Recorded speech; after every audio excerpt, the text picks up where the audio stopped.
everyone. Thank you for joining us at the day 2 of VFF. We are very excited to share some exciting insights with you from 4 very distinguished speakers today. And my name is Leung, Head of FinTech at Invest Hong Kong. And I'll be your moderator for this panel today. I think before we start chatting with the guests, I just want to say that this is a time, but it's just a great initiative by the Mohindra team to pull this off, to basically bring the FinTech community together, not just in one market, but across, to my understanding, 60 countries. And this is amazing. So big hats to the Mohindra team. It's fabulous. Now, obviously, I think as we talked to a lot of folks in the ecosystem, now one thing that it seems to be that in a way that got a lot of people interested in exploring the answers is that, so now that we have this economic situation with the COVID, a lot of things are kind of like stopping. The client side getting more cautious in deploying the sort of solution buying capital. So in a way, I think this is something that is sort of like the common narrative, if you will. But then the question is that there must be a silver lining, right? So in a way, so the theme for today is how can we fast track the FinTech companies considering the circumstances, to fast track them going forward is the main overarching theme for us in discussion for the next, say, 45 minutes or so. Now, so with that, I think the first guest I would like to introduce quickly, which I'd like to pick on his brain, is Yogesh Sangle. So global head of consumer business at the Leung. So it's a payment firm that's been doing fabulous work. So I guess the one thing I'd like to sort of pick on the brains of Yogesh is that, so obviously the COVID is creating a lot of some obstacles for many firms. But then to my understanding, you guys are actually a good beneficiary of the whole situation. So can you share a little bit about your experience, about your business now versus like a year earlier? And so what happened? And so what are the things you can share with the audience? So Yogesh, up to you. Yeah, thanks, King. And thanks, Mohindra, for organizing this. This is fantastic. I think it's become a norm for all of us to just work on Zoom calls. Sometimes you feel that you're living in Zoom. With a really nice virtual background, though mine's not virtual. But having said that, thank you for this and thank you for the introduction. So as King said, I look after the global consumer business for Leung. And Leung's a player which evolved from being a remittance player in the market, global remittance player, to now being a single USB plug for multiple financial services. So we basically are kind of redefining how infrastructure plays with various players, which I will talk a little later probably about. But let me talk about the consumer business, which is our Instagram, which is one of our branded business. And what we're seeing is that there is rapid digitization that's happening due to COVID. Things that people thought will never be possible over years has happened in days and in weeks, right? So what we have actually seen is the rise of people wanting to try out newer means of doing stuff. At the same time, these times are not too great. People are losing employment. One of the things that people look at very, very keenly is for value and what is giving them value. So with our products, which are almost 70% of our transactions are real time, and also we have very good value for the customer. I think we've seen a host of customers move to us. So as I was telling King yesterday when I was chatting with him, our run rate has gone from Jan-Feb, where we were, by about almost 70 to 80% for the rest of the year, and it's continuing. And this month has started so strong that probably will be our biggest month ever. So for us, it's been really a growth story. But I think it's also about customers changing their behaviors, which takes time. It takes a lot of time, sustained communication to customers to get there. And we're seeing that being accelerated due to COVID. I think for FinTechs, and I can say that about other FinTechs in the market also, people are trying out more FinTechs. So as an ecosystem, we are benefiting from the fact that, customers are looking at us as a real choice and trusting us to kind of do their transactions. So that's what we are finding. It's really exciting times for us in that sense. Great. So thanks for the sharing, Yogesh. Now, obviously, I think you are one of the bright spots now in the market that I'm sure a lot of folks on the call are very envious. Now, and obviously, in tough times, the governments, regardless of country or city, is being looked upon as the major force in a way to help the private sector to cushion the blow economically in terms of job retention and so on. Now, so I guess the second question I'd like to basically I would like to get the thoughts from two folks, Vivek and Leung, to share with the audience is really around working with the governments, the regulators, particularly in a tough time like so maybe we first start with Vivek, Mohindra of Crystal, the top tech firm from Hong Kong. So to you. Thanks, King. So basically, a little bit of working with the government. And yeah, sure. So thanks for that, King. Actually, I just take a couple of minutes to introduce our company. I think a lot of people in Hong Kong would be familiar with it. So we are Crystal.ai. So we are actually, we started in Hong Kong, and we are actually meant for Hong Kong retail customers. So it's, I hope that out of the audience, a few of you are our customers already. So basically, we provide investment advice to Hong Kong clients. So it could be, people with just a few $1,000s to all the way to a couple of million, and we use our technology to offer that advice to everybody. So it's a mass market product, and we've done quite well in Hong Kong. Just to take over from Yogesh's point on what happened in terms of COVID, we've really benefited quite a lot. So I feel a bit guilty sometimes because we are one of the industries that has benefited from the COVID. Since we are a technology company, we were always geared up for remote working. We have teams in various countries. We always use all the team working kind of apps available to us. So we've always been able to work remotely. So the fact that there was, people were working from home never created too much of a problem. The benefit was that some of the clients were also working from home.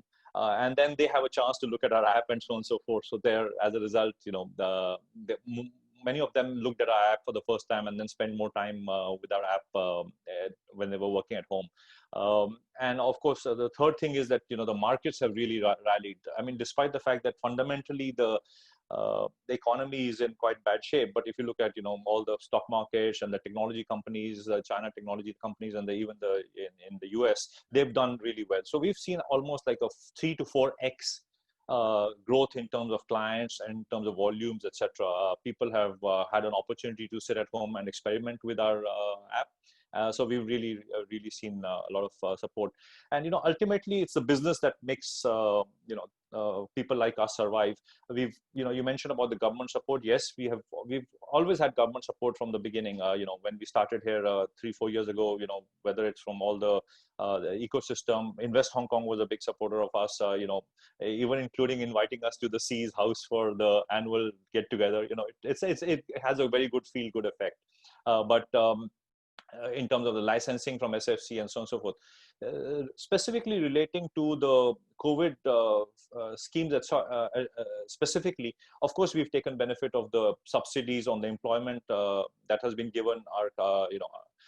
There's subsidies available in terms of the SFC licensing fee, the business registration fees, and so on and so forth. There's also the FinTech scheme for hiring more people. I think mostly they've helped us kind of defray some of the expenses. So we haven't had to really cut people. We've managed to retain the same amount of staff. But of course, the main thing for us is obviously business. And I'm fortunately to be in the financial services industry, and the services industry has actually not been impacted that much by by the virus, and so that's basically why we've kind of like really done quite well in the last few months, as I mentioned. We've seen throughputs in terms of clients, in terms of running algorithms, taking advice, and executing on our platform. Yeah. Well, so thanks, Vivek. In fact, I was attending an event where Joe Tsai, the vice chairman from Alibaba, spoke, and actually he made a very good point, because obviously we are in this very hot sector in fintech, and I think before COVID, it was like a fight for talents, and talents are getting more and more expensive. It's just hard. Whether this is Hong Kong or Singapore or India, Silicon Valley, everybody has the same complaints. But now with the economic situation, pandemic, somehow the labor market has softened up a bit.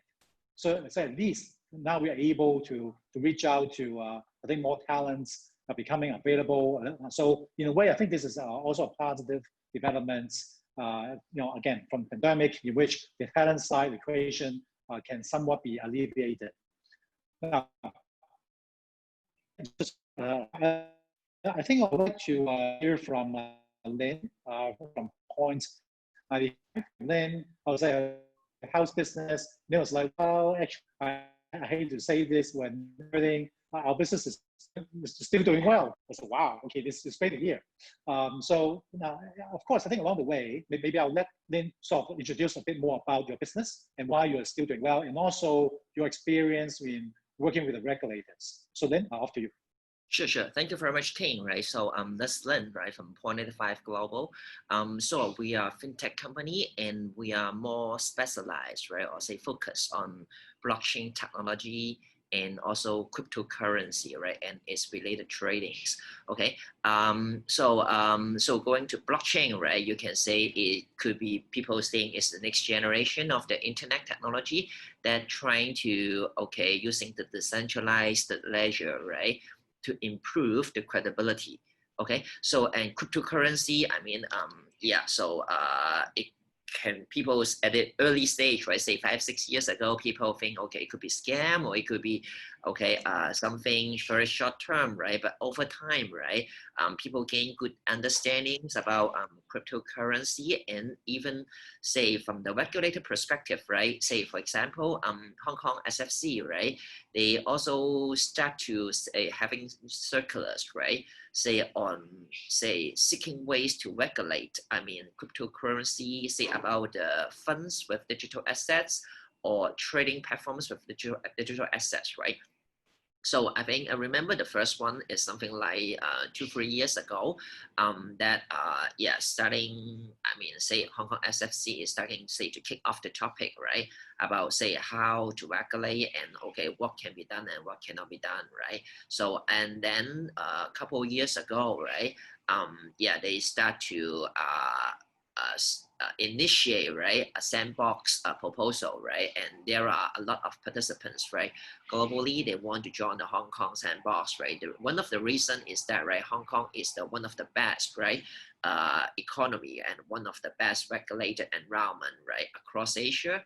So that's why, I mean, there are so many crypto exchanges, so many trading firms, etc. They would like to have, I mean, things regulated in Hong Kong. So from our firm perspective, right, so we get a lot, I mean, say some clients, say they are already in the crypto world, that they understand, they want to trade, they understand the risks and also the potentials, right? And we also have another set of clients, right, that they are actually from the traditional side, that they want to have this kind of regulated, licensed entity, etc. Before they have the confidence, right? They feel the credibility, and before they start to trade, and before they, I mean, say, start to, I mean, say, having more allocation in this particularly new alternative, say, digital asset. So that's why, I mean, since from last year, right, we acquired a Type 1 company, right, which is a brokerage firm in Hong Kong, the Type 1 license company, and then we start speaking to the Hong Kong SFC, right, about you can say extending our scope to cover some of the crypto trading for accredited, investor, or say for professional investors. So these are the things that we are following the Hong Kong SFC circular, and then we trying to work with the Hong Kong SFC, right? And we feel they are very open-minded as well. So, and another thing, good thing, right, from the Hong Kong, so we can see they are, say, catching up very fast is from the Hong Kong MA. So, in a, say, from a long time ago, right, this kind of digital asset or virtual asset, right, was not well recognized.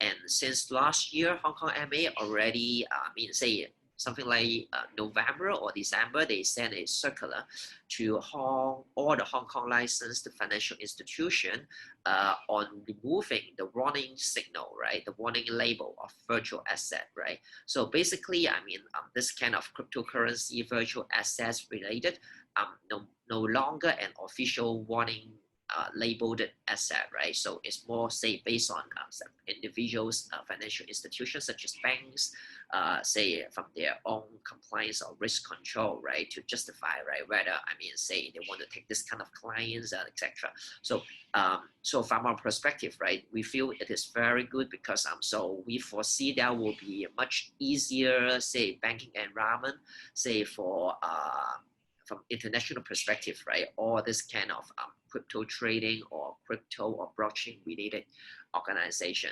So yeah, so this is so far the experience, say, we have right now, and we see it is, say, trending to the bright side, so which is very impressive. Okay, thank you, Lin. Now, obviously, the regulators are sort of walking a fine line. On the one hand, the regulators have to contain the risk by protecting, consumer interests. On the other hand, I think I'm sure that this is the same for regulators around the world, not just Hong Kong or Singapore or Japan and so on. It's just that there's just so much pressure to, in a way, support innovation. So that's why, in a way, I think I would say probably 3 years ago or even longer. At the time, I think the pressure was not as high. Now, but then this year with the pandemic, obviously, there's economic impacts. So the government, including the regulators, know there's just a lot of economic activities at stake. So I think to clarify the regulation or to launch a new regulation, I think that there is to the private sector to promote growth. That's why I think, to me, by observing what's happening, particularly in the past, say, 6 months or so, I can see that my colleagues on the regulator side, they're working like tirelessly to try to get things done. So, for example, the insurance sector in the Hong Kong market has been sort of like a slow adoption of digitization. But now, because of the COVID, then I think there's a very big effort from the insurance authority, which is the insurance regulator in Hong Kong, in pushing through digitization by allowing remote onboarding and the remote engagement of customers by the insurance agents, the IFA, the brokers, and so on. Now, so with this, I think this is a good segue for me to introduce our next expert in the insurance space, and that's Wendy. And Wendy is the Wendy Zhang is the CEO of FintechHK. It's a company in China that's been doing really well in insurtech called Baobao. It's an amazing company I'm a big fan of. So the one thing I would like to get pick on the brain of Wendy is that obviously you guys were very successful in China, and you have a new strategy or like a somewhat different strategy in entering into the Hong Kong market. I just want to hear from you about your experience about that difference in approach by very successful in China, moving to a new market, and then so what's the experience and whether or not you need to pivot to try to cater to the local needs in Hong Kong. So Wendy, off to you. Hi, I'm Wendy Zhang. FintechHK is the international arm of Doubao Network, Doubao Technology Network, which was established in China in 2015. And since it has grown to be one of the leading provider of intelligent insurance technology provider. Our clients are from all sectors of the insurance industry, insurers, brokers, agents, corporate customers, third-party service providers, you name it. Even the health checkup companies, wellness or lifestyle companies, medical device companies. So our client base is vast. Overall, I've seen the key three trends emerge with impacts on our business. First, of course, is more digital methods being adopted by Asia's predominantly face-to-face distribution sales force. As customers' expectation of digital process increases. And secondly, customers reviewing their insurance coverage with a particular focus on the classic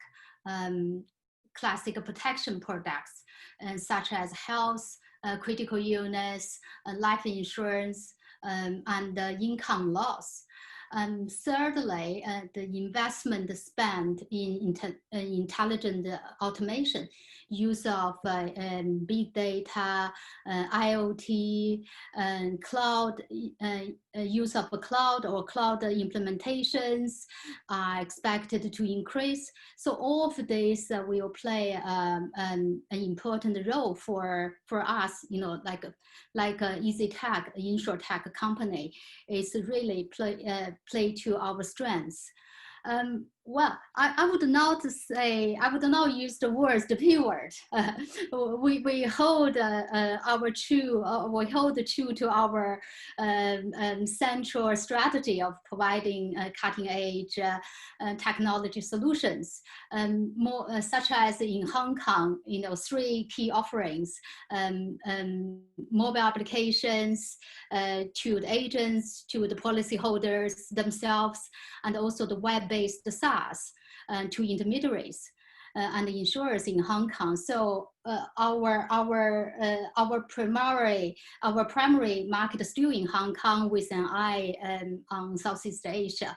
Having said that, as a startup in such a fast-moving environment, we have to be strategically agile and move our offerings and support services in line with our modular, in line with our clients' needs. We therefore emphasize those parts of our modular offering which address client changing needs most directly. This may be something like our CRM and the ERP platform to intermediaries to rapidly elevate their operation resilience and ability to work remotely, especially now remotely, or mobile applications to support agents to acquire new customers. Or policyholders, mobile applications for policyholders to manage their own medical claims or travel cancellation claims. So we understand the financial constraints that our potential customers are under. We have come up innovative pricing mechanism. A very innovative pricing structure. And so, maybe pay as you use, pay as you push. Well, in my opinion, strategic agility requires us not only to have the necessary resources, but also the organizational capabilities to bring this to market in an efficient and effective manner. And so, although we do not intend to pivot our strategy, I would not like anybody to underestimate the challenge in maintaining strategic agility at this difficult time. So that's my view. Yeah, well, thank you so much, Wendy. Again, the reason why I'm such a big fan of Wendy's company is that, again, because I spent a number of years in the insurance sector, and I know how difficult it is to get the large insurance corporates to adopt something new. So of course, I think by having a more sort of agile and accommodative pricing model, like the price, sort of a pay-as-you-go kind of pricing model, is going to be much easier for the insurance guys to say yes. But I think even that, I'm sure that is a long selling process. But then again, I think this is probably something, particularly if the economic condition is still soft. So the big corporates would be more sort of cautious in spending money. So a pricing model like EasyTech is something that would give the company a very good competitive edge. So something I'm sure that for the audience to learn from. So thanks again, Wendy. Now, I guess I would like to change gear very quickly about so how else, if we were to fast track the FinTech in this current environment, what are the other ways for us to do so? Now, I think a sort of more accommodative pricing model like EasyTech is one. Now, the other one would be the sort of how you work with partners as opposed to try to do everything on your own. So with this, I would like to sort of hear the thoughts from Yogesh, because I think you guys is amazing. Because I remember there was a book that I read it's something like 15 years ago. It's a book written by BCG Consulting. It's the title of the book is Co-opetition. Okay, so I think you guys is living it, the co-opetition phenomenon. So Yogesh, can you share a little bit about your experience in this whole sort of partner/competitors dynamics? Yogesh, absolutely, absolutely, and thanks for asking that. And just to build on what Wendy just said, right? I mean, strategic agility is very, very important. Right? You have to pivot because all of us went through, even though digital companies usually saw more business come to us, but we were still wary about COVID, right? We didn't know what we didn't know, and even now there are things that we don't know. So basically, we just like Vivek said, we kind of took support, cut costs, made things easier for ourselves. But more importantly, we were very close to launching a travel product just before the COVID, and we kind of pivoted away from it, and instead we kind of devoted our resources, tech resources, to launch a product specifically to address the needs of SMEs, and especially their needs around working capital management.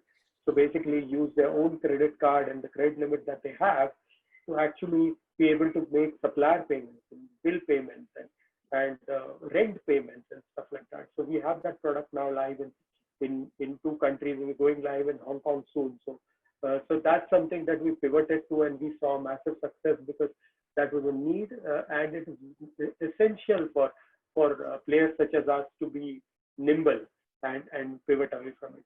The second point that you made, King, which is very important, is that as we transformed ourselves from being Instarem, which was a remittance company, to Neum, which is more an infrastructure and a plug and play solution, we could offer everything that we built for Instarem and more, because we have the ability to issue cards because of Visa principal provider, and we have the ability to do receive accounts for other companies. We were able to offer this to our partners very seamlessly. There are 2 types of it, right? One is partners who are competing with us, and for us, we look at that as we cannot, like our biggest competition right now, or we are up against large banks who are actually hold most of the market share. So for us, we are growing together with the ecosystem. So a lot of FinTechs use us to really use the infrastructure to get to market quickly. So we in fact introduced a product which is called Remittance as a Service, which basically you could plug and play and go live immediately using our license, our infrastructure, our risk management, everything. And that's something that a lot of our partners found very useful. Also helped the ecosystem, right? There were a lot of people who were using physical channels, and they could use us to go digital very quickly, almost like a Shopify for FinTech, right?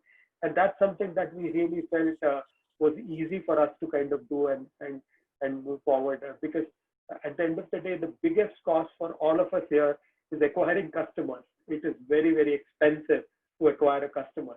So I would rather that the customer be serviced either fully through us or partly through us by using our infrastructure, and I'm enabling other players to kind of grow that way.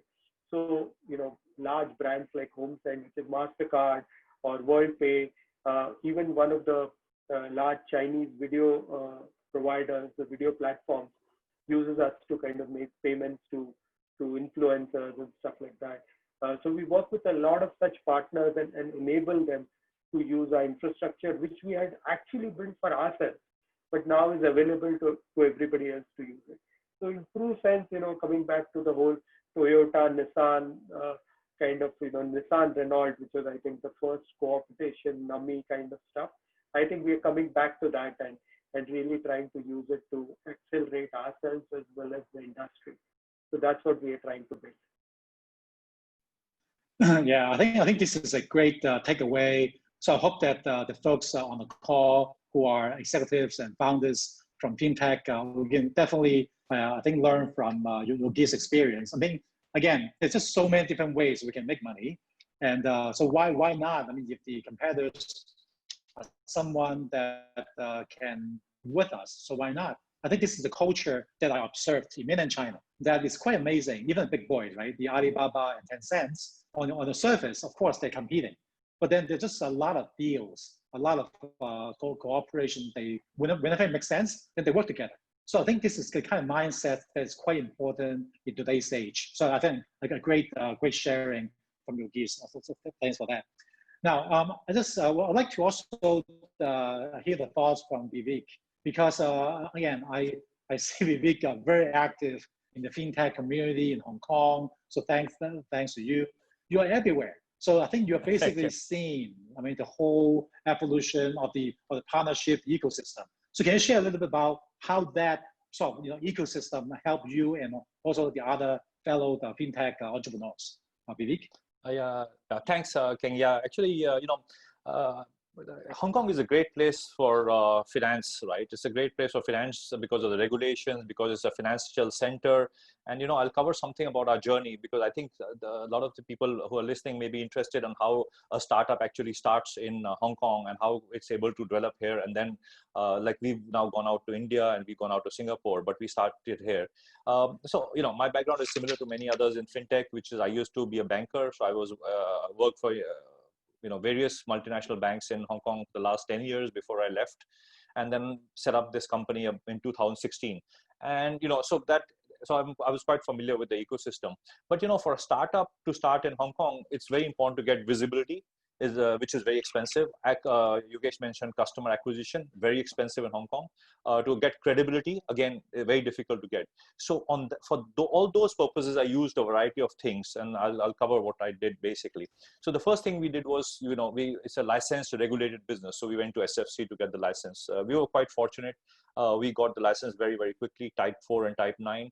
That enabled us to service retail customers in Hong Kong. So the process was very smooth. We never used anybody, any lawyers. We just wrote the application in ourselves, and it was given to us quite quickly and quite efficiently. Subsequently, we went to Cyberport. I didn't have an office. I was working from home to start with, and then we were part of the Cyberport incubation program.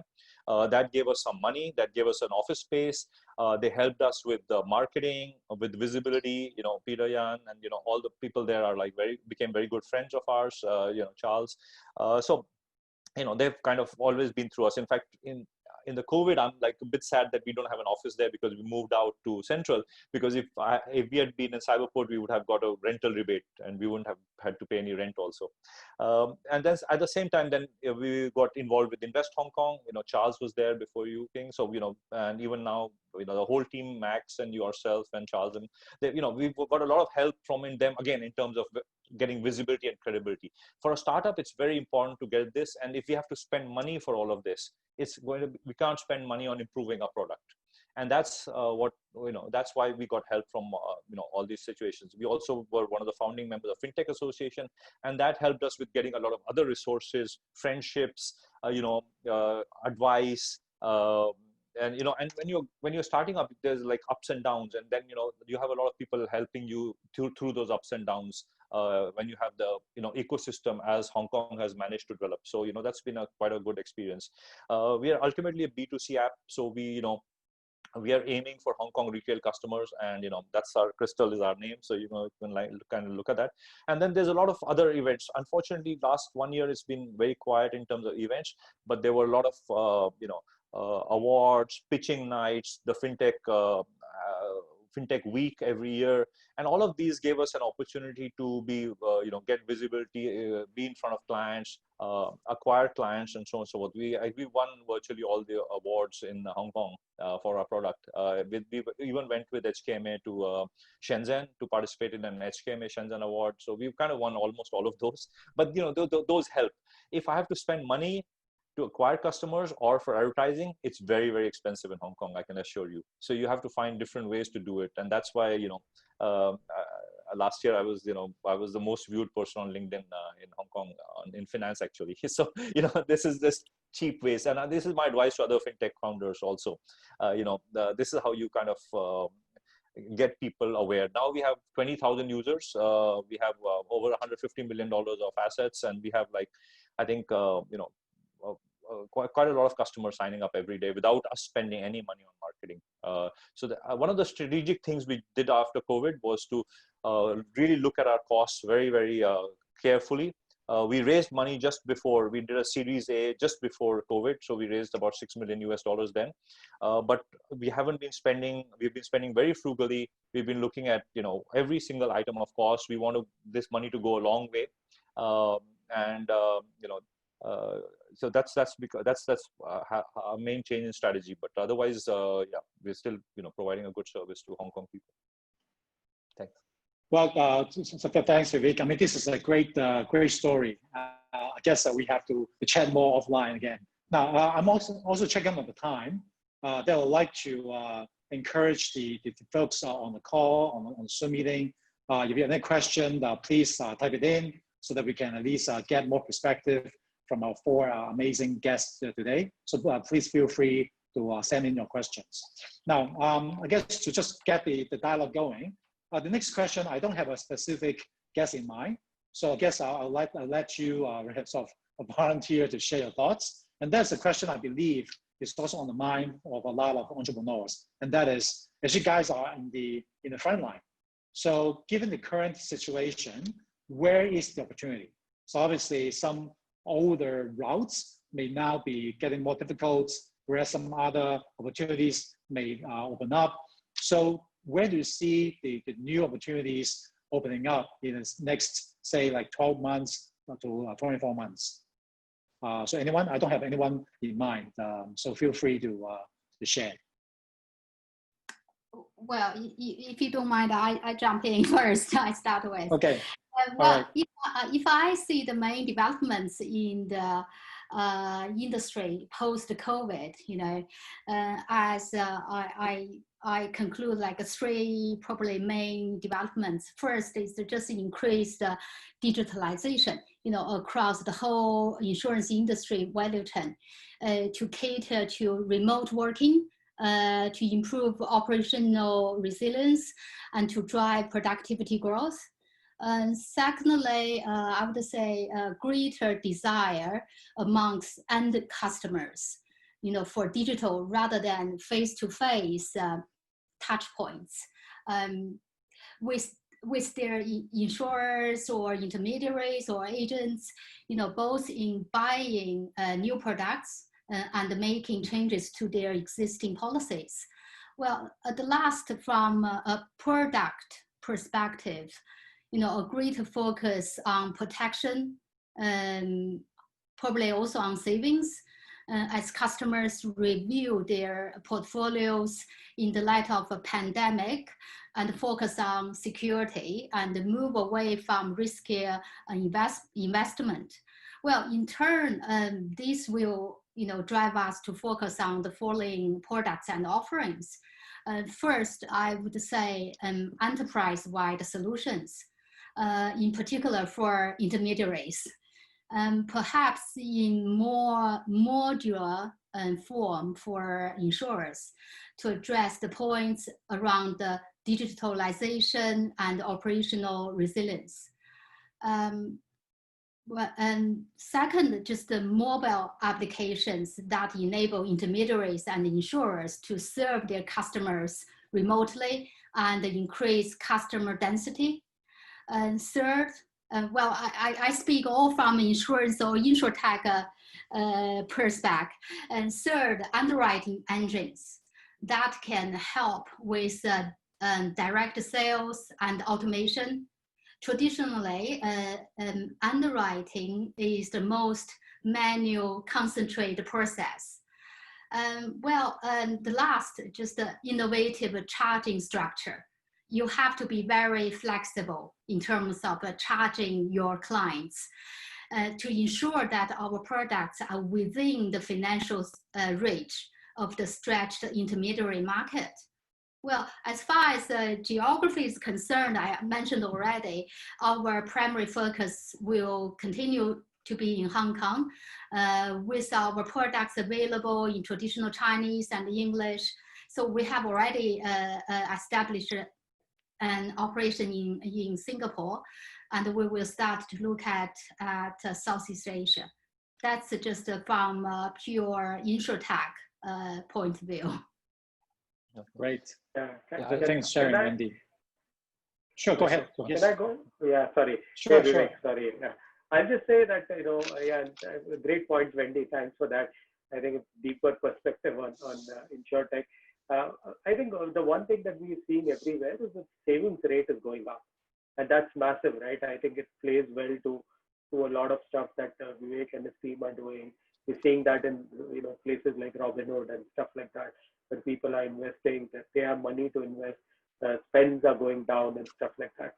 But having said that, I think one of the big things, the big bets that we feel from NEOM perspective is banking as a service. Because as people's savings are going up, but banking services are still stuck in the 80s and the 90s, right?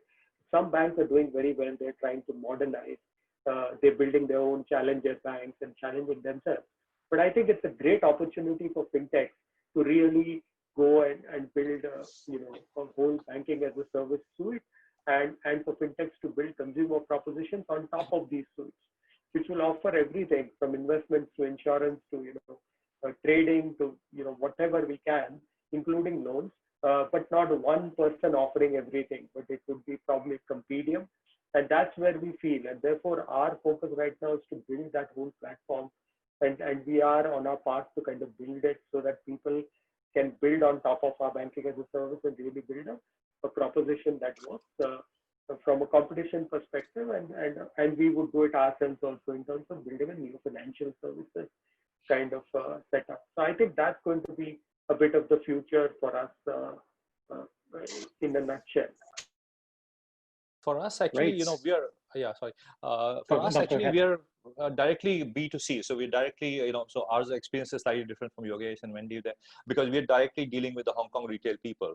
Now, I think this COVID has given a big opportunity for Hong Kong people to really up-tier their digital skills. A lot of them have been at home. They've got familiar, like a lot of them are watching us on Zoom right now. So, people have got comfortable with technology. They have had an chance to play with it with their mobiles at home. And I really feel that this is one area where they can now really use those skills to actually digitize many of their purchases, etc. Because as I said, we started in Hong Kong, then we launched in Singapore and launched in India. We see digital adoption in other countries moving very, very fast, and everybody knows what's happening in China too. But you can see that if you look at all the stock market and which companies are doing well, which companies are going up in price, you can see that the future lies in technology and digital access and all those things associated with it. And I think if Hong Kong people really use this COVID to learn and improve the technology experience and use it much more, it could be a really beneficial thing. And that's kind of our focus of course we are in investments and savings, and that's a key area of concern for a lot of people right now, given people are losing jobs and salary cuts and so on and so forth. So we hope we can help that. But I think we in Hong Kong, especially retail customers, we really need to step up on the digital and try the digital journey. Great. Now I think I was told by Bashir that our time is up, but then do we have a question? Because I saw some questions from the folks in the audience. Do we have time for one question, at least? All right. So okay, let's just take one, and then we'll wrap up the sharing. So the question is, oh, neo banking is great. How about neo lending platform to connect all lenders to borrower one single digital financial identity on blockchain? What's Leung, Bangalore? Is a gentleman from Bangalore. So any of our guests would like to take this? So like a Leo lending platform to connect all lenders. Anyone? Okay. Now, I guess I can talk about it, but basically, I think as you're building a banking as a service platform, that could be a multi-client platform. It does not need to be a single client platform. Of course, you can. There are very good comparison sites which can give you a good sense of which is the best loan available in the market, right? So definitely that's available, and those things are still there and prevalent and stuff like that. But what banking as a service could give you is you could have multiple lenders that you could choose, and that's possible going forward. Yeah. Okay, great. So thanks, Yogesh. Now, I guess the one thing that I just want to make a comment. Now, again, for the folks from the audience, feel free to send in more questions. I just want to make a quick comment in which, first of all, I'm just very excited to see all the sort of new developments, because I had the privilege to really work with a lot of really smart entrepreneurs with amazing backgrounds around the world. And interestingly, there's a company recently I came across that is, I was like, wow, it's something that is not as mainstream. Like again, I think we were talking about the big business like the payments, the insurtech, the wealth tech, in which we have some experts on the digital assets that we have on this call. But then I was talking to someone actually from the US, and they are offering gold. Okay, they're offering gold to be sold using tokens.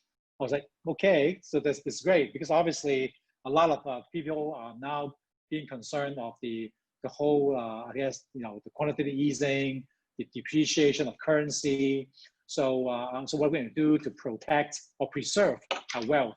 So buying physical gold is one way, but then it's a bit more cumbersome to find storage. But then we actually saw innovation that folks are really launching products which you can buy like a token of gold, which is backed by physical gold. Of course, you got ETF doing that, but then they have a different spin using the whole sort of digital asset way of launching it. So I guess now I think time is about up. So perhaps we can just ask each of our four distinguished guests today to share with us if there's one. Okay, sorry. If there's one advice you would like to give to the audience, your fellow, fintech entrepreneurs, so what would that one advice be? So anyone? Maybe I start with Yogesh. So one advice to the right? I think I talked about it. It's very similar to what Wendy is saying. You need to be strategically nimble. You need to pivot, because all of us are trying to reduce our burn.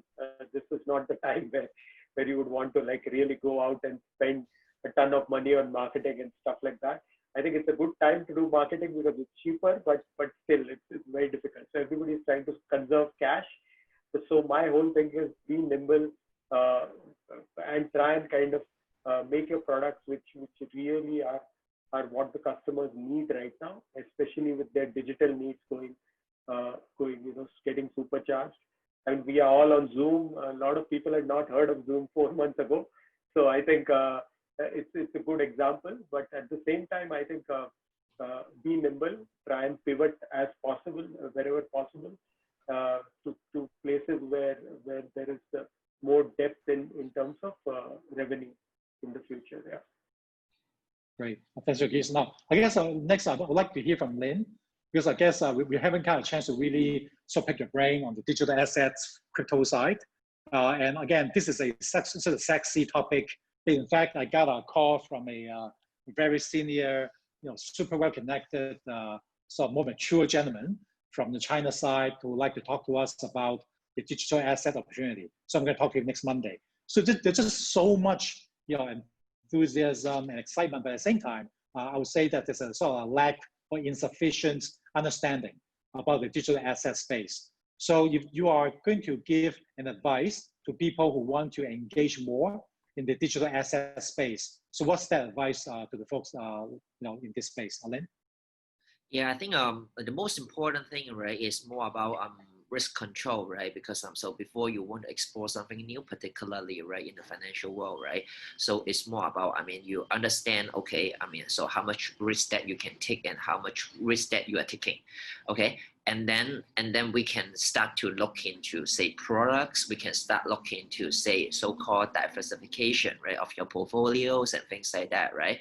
So, but going back, say, to the, say, so-called cryptocurrency, digital asset, right? So, it's at the back is more about, say, the technology, right? So, okay, what kinds of problems, right, that this technology is going to fix? For example, say, okay, what's the difference between Bitcoin, Ethereum, say, or later on the EOS and other, say, this kind of blockchain framework, right? What kind of things that they are going to solve, right? So if we really want to, say, investors, right, really want to look into that, okay, so it's better to, say look for it and then before they going into the market, right? Yeah, because it's quite different, right? Say to, this kind of traditional asset valuation. Yeah, so I think yeah, it's something very interesting, very new, and yeah, as you just mentioned, right? Oh yeah, there may be some tokens, right, can back by, say, gold. Okay, so that's some innovations, right? Which is a form of digital asset, right? But yeah, there are other forms as well, right? So so the most important thing is to understand, the risk and also trade with someone that that with good reputation, right? Yeah. Okay, thanks, Lynn. I think this is a topic I'm very interested. Perhaps we can pick this up offline because I think there's just so much asset these days, but then you can argue a lot of them are overvalued, right, in the public market. Whereas for the other less liquid assets, tokenization is one route to, in a way, unleash, right, all these assets to be accessible to other people. Now, I'm also sensitive of time, so perhaps I would invite Wendy to share a few words, and then we can wrap up with Vivek. So wrapping up with one more advice. So Wendy, what was advice you would like to give to the fellow entrepreneurs? Well, Yogesh and Vivek all talk about the business partners. I couldn't agree with them more. Nobody can grow their business in a vacuum, and we are all reliant on partners.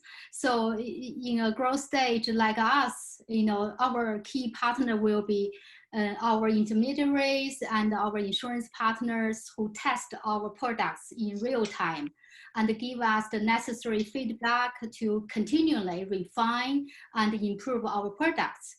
We are all vested in their success, as without them, there would be no insurtech industry. Well, the advice that I would give is that although, Hong Kong may seem like the right place to start, no capital controls, simple tax, excellent support services, a mature industry, do not expect that you can walk in as an overseas FinTech and start to dominate the market. There are some pretty smart companies here already, and to secure your business against this kind of competition, you are going to have to offer something really exciting, really unique, and extraordinary. Stay focused on what's on the horizon. That's my advice. Okay, thanks, Wendy. Okay. Yeah. So Vivek, I'll let you do the final wrap up. Sure. Thank you. So basically, I would say don't be depressed. Right now in Hong Kong, wherever I go, people are, because everything is closed down, people are very depressed, and everybody tells me how many virus cases every day. So that's the first kind of news I get. Look, the virus is going to pass. Okay, it's not going to be here forever. But the way we do business, the way we interact, use services is going to change forever. So, our comfort with the digital technology, working from home, interacting with each other, communication. I mean, when I look at the harbor, I get a very different view nowadays compared to like a year ago. So, it's a lot of changes, and it's important for us to kind of learn from these changes and adopt these changes in our day-to-day activities. So I'm hoping that, this will really move Hong Kong up in terms of digital adoption and comfort with technology and so on and so forth. And then, the bright days are coming. It's not that far away. The virus will go away, but, we'll learn from this. Thanks. Great. Okay. Thanks a lot, Vivek. Now, again, thank you so much, because we got actually the 4 great leaders, again, with different backgrounds, from different countries and from different markets, all sharing something that, in a way, hopefully, I think the guests on this call can take away usefully. Now, the one thing I just want to say to wrap up the whole thing is that, obviously, since I work for Hong Kong government, I spend more time in looking at the Hong Kong market. In a way, I think I have to say that sometimes there's just so much resources out there that sometimes we just have to just look. And to be honest, we have been doing some tallying in the past 2 months about how much subsidies the government of Hong Kong has put forward to support various industries. And just to talk about the ones that is applicable to fintech companies, somehow we came up with the number $49 billion US. I was like, wow, before we did the math, we didn't know that there's so much money that the Hong Kong government has put forward. Again, it's just a city. It's not even, Hong Kong is not even a country. And then and when it comes to each individual company, actually, we did the math and we realized, wow, it's like for each company, assuming that a fintech company, you can apply for every single possible support scheme from governments, assuming that you got approved for all of them, you're able to get like 20 million Hong Kong dollars, which is roughly 2.6 million US. I was like, wow, I didn't know that. So I think if I were to be as a startup entrepreneur again, definitely I would spend a little bit more time to understand about these supports before you spend your own personal capital, or you just spend another 6 months talking to VCs and pitching. I mean, resources are there to get it. So with that, I think this is how I'd like to wrap up today's sharing session with the theme of fast track your next success. And we hope that our sharing today can be helpful to all of you. So I wish you all of you good luck, good health. And again, I like how Vivek put it, the positive mindset. This is the way to go. So with that, again, I want to thank all 4 speakers to share with us today. And I'm sure that we'll be crossing paths again very soon. So thank you very much. Thanks.